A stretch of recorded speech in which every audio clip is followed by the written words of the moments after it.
Chapter 622 Wu Chen is too ugly to be seen? Part 5 Little Yu. Mo11 finally snapped out of his shock. With the complexion of his fair face becoming increasingly pale, he looked pitifully at her with tears rolling out of his eyes. Little Yu, are you abandoning me? Yu's heart was sore, but she understood that it would only be detrimental to Mo11 if they continued being under that contract. If her soul was dissipated one day, she wouldn't be able to regain her soul from that life-sharing contract. Mo11 would then similarly vanish from this world with her forever. Little Yu, please don't toss me away, all right? With a grief-filled gaze, Mo11 said carefully, you can just tell me what I did wrong and I will definitely change from doing that. I won't make you unhappy or pester you. Can you please don't abandon me here. Yu lowered her gaze slightly before she turned her back on Mo11. She then tried her best to make her voice sound as calm as possible, but she still couldn't control her trembling throat as she replied, Mo, haven't you always want to return home? Currently, you have returned home so you won't need to go out to face with those people anymore. Isn't this what you wished for?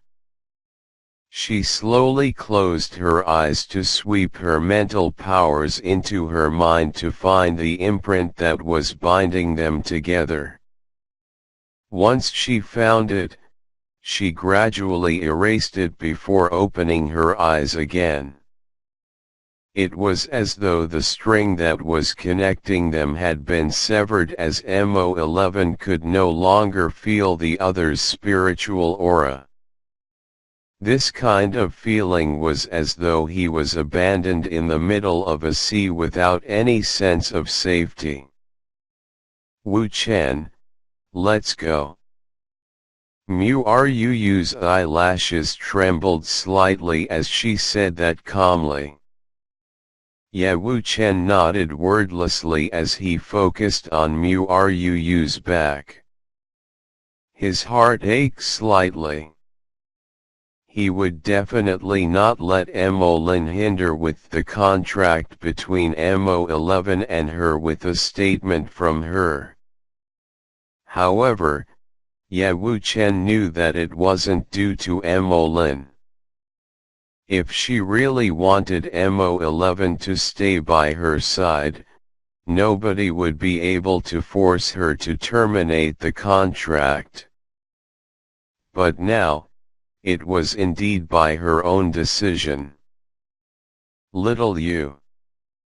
Mo11's heart felt as though a hand had shredded it into pieces as he looked at the two departing figures.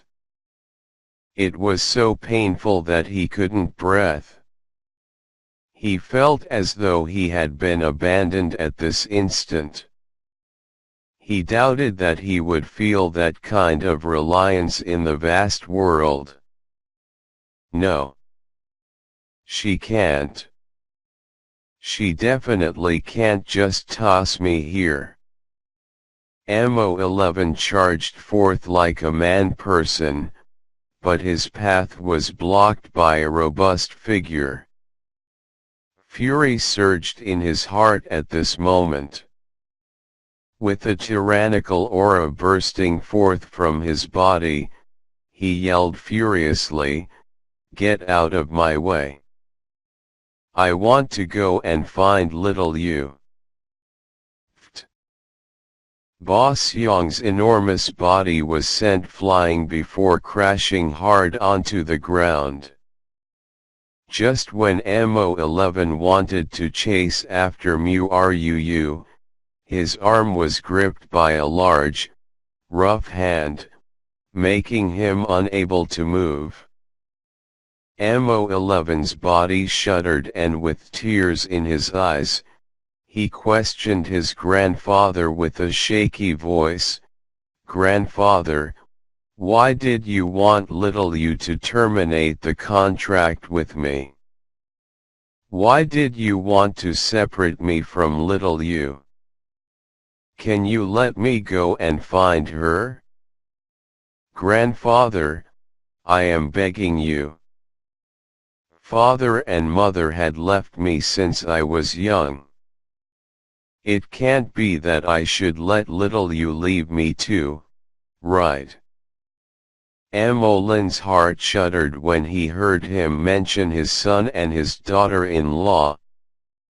He then sighed and explained, 11er, "Grandfather is doing this as it will be the best for you, I don't care." Tears flowed out of his eyes as he resisted with all his might to regain his freedom, but he still couldn't escape his confinement in the end. What if something happens to her after breaking the contract with me? Grandfather, if little you dies, I will hate you.